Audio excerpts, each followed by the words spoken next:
Congratulation Tony. আরে এই তোরা সবাই এসেছি। হাই হাই টনি, তোকে তো আজ বিশাল হ্যাপি লাগছে রে। হ্যাঁ ভাই, তুই ঠিকই ধরেছিস। আমার হ্যাপি থাকার কারণ হচ্ছে এই যে যে আমার জীবনে অনেক সুখ এনে দিয়েছে। এই ভাই, তুই তো বিকারি সুখী হয়ে গেলি। আমি যাকে ভালোবাসি সে তোমার সাথে সারাদিন কাজই করে, আমি এবার কি করে সুখী হবো বলতিনি? কি হবে আবার? তোর ভাই আছে না? আরে তোর জন্য মেয়ে আমি দেখবো। সালমা, এটাই লাস্ট সুযোগ। কাজী সাহেব এখনো আসেনি, তুই তোর মনের কথাটা বলে দে। না, আমি বলতে পারবো না। দেখ, তুই যদি টনিকে সারা জীবনের মতো পেতে চাস তাহলে তুই তোর মনের কথা বলে দে। এটাই তোর লাস্ট সুযোগ। টনি, তোর সাথে আমার কিছু কথা আছে। হ্যাঁ বল। কি রে, তুই কাঁদছিস কেন? টনি, আমি তোকে অনেক ভালোবাসি। তুই এসব কি বলছিস? তুই ঠিক আছিস তো? আজকে আমার বিয়ে। হ্যাঁ, আমি ঠিকই বলছি। তুই হাতে যে আংটিটা পরে আছিস, ওই আংটিটা আমার। আমি তো সে নাদাকে ভালোবাসা, যার সাথে তুই প্রতিদিন রাতে ফোনে কথা বলতিস, যার সাথে তুই এক রাত কথা না বলে থাকতে পারতিস না। আমি তো সেই সালমা। আর এই মেয়েটা তোকে মিথ্যে বলিছে।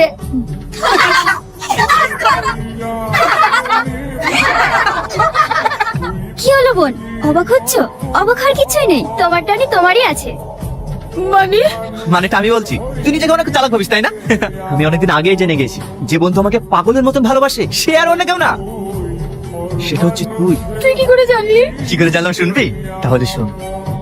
বল, কি বলবি? দেখ টনি, তোর সাথে যেটা হয়েছে খুবই অন্যায় হয়েছে, তাই আমি সালমার হয়ে তোর কাছে ক্ষমা চাইতে এসেছি। খবরদার নাম আমার সামনে উচ্চারণ করবি না। ওকে আমি ঘৃণা করি। তুই ওকে ঘৃণা করতে পারিস, কিন্তু ও তোকে অনেক ভালোবাসে। কি ভালোবাসে?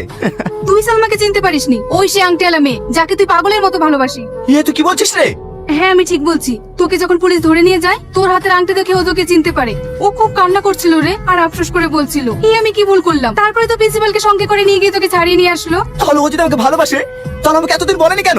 ও কি করে বলবে বল? ও তোর সাথে যে অন্যায় করেছে, লজ্জায় তোর সামনে আসতে পারেনি। বুঝতে পেরেছি। শোন মাম্পি, ও যতদিন না নিজের মুখে এসে না বলছে আমাকে ভালোবাসে, তুই ওকে কিচ্ছু বলবি না, ঠিক আছে? ঠিক আছে। ঠিক আছে, যা।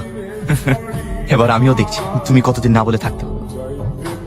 তারপরে আমি আমার এই ফ্রেন্ডকে আমার সঙ্গে ভালোবাসার অভিনয় করতে বলি, যেন তুই যে আমাকে ভালোবাসিস সেই কথাটা তুই আমাকে নিজে এসে বলিস। তার মানে তুই সেই নাটকের পাটিসাক? আরে তুমি ওকে বকছো কেন? তুমি আমাদেরকে এতদিন জ্বালিয়েছো, আমরাও তোমাকে একটু জ্বালিয়েছি, একটু সহ্য করো। তুমিও না।